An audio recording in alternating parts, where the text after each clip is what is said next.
नमस्कार और the deep dive में स्वागत है। आज हम 2017 की एक हॉरर फिल्म पर बात करेंगे, द रिचुअल। हमारे पास जो स्रोत है वो इसे सिर्फ एक मॉन्स्टर फिल्म नहीं मानता। उसका कहना है कि ये उससे कहीं ज्यादा गहरी है। हाँ, और यही इसकी सबसे मजबूत बात है ना। स्रोत यही बताता है कि कई हॉरर फिल्में बस बाहरी खतरे पर टिकी रहती हैं, लेकिन द रिचुअल कहानी को अंदरूनी बना देती है। तो आज हम यही समझने की कोशिश करेंगे कि ये फिल्म कैसे गिल्ट और पछतावे जैसे भारी इमोशंस को लोग हॉरर के साथ मिलाती है। बिल्कुल। कहानी तो सीधी सी लगती है। 4 दोस्त हैं, अपने एक मारे गए दोस्त को याद करने स्वीडन के जंगलों में ट्रैकिंग पर जाते हैं और फिर रास्ता भटक जाते हैं। हाँ, कहानी का बेस तो यही है। लेकिन जो स्रोत दावा करता है वो कमाल का है। वो कहता है कि असली मॉन्स्टर तो जंगल में है ही नहीं, वो तो हीरो ल्यूक के दिमाग में है। और फिल्म इसे बहुत ही चालाकी तरीके से दिखाती है। वो बार बार हमें उस एक सीन पर वापस ले जाती है। वो दुकान में डकैती वाला सीन। हाँ, वही जहाँ ल्यूक के 2 स्ट्रॉप की मौत हुई थी और ल्यूक वो डर के मारे छिप जाता है, कुछ कर नहीं पाता। और ये गिल्ट उसे खा रहा होता है। बिल्कुल।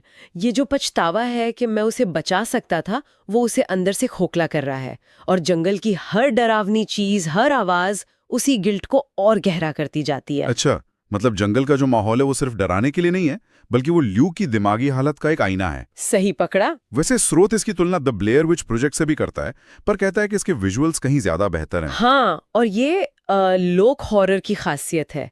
जैसे हमने देखा है मिडसोमार या द विच में, माहौल ही वहाँ कहानी बन जाता है। जंगल खुद एक किरदार बन जाता है। एकदम। वो पुरानी अनजाने डर को जगाता है। वो पेड़ों पर बने अजीब से निशान, वो टूटी फूटी झोपड़ियां, ये सब आपको बताते हैं कि आप ऐसी जगह पर हैं जहां आपके नियम नहीं चलते। और ये डर जंप स्केयर से कहीं ज्यादा गहरा होता है। अच्छा, अब उस मॉन्स्टर की बात करते हैं, क्योंकि जब वो आखिर में जब वो सामने आता है तो वो कुछ ऐसा है जो मैंने तो पहले कभी नहीं देखा। वो क्या था?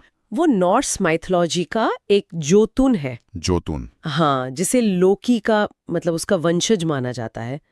और उसका डिजाइन, उफ, वो तो कमाल का है। बहुत ही अजीब और परेशान करने वाला। हाँ, एक बहुत बड़ा हिरन जैसा, पर उसका सिर और धड़ इंसानी शरीर और हाथों से बना हुआ है। तो ये सिर्फ डरावना दिखने के लिए नहीं बनाया गया, इसका कोई मतलब भी है? नहीं नहीं, बिल्कुल नहीं।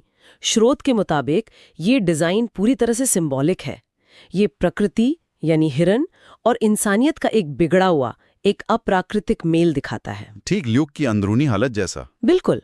वो गिल्ट की वजह से खुद को एक मॉन्स्टर जैसा टूटा हुआ और अप्राकृतिक महसूस करता है।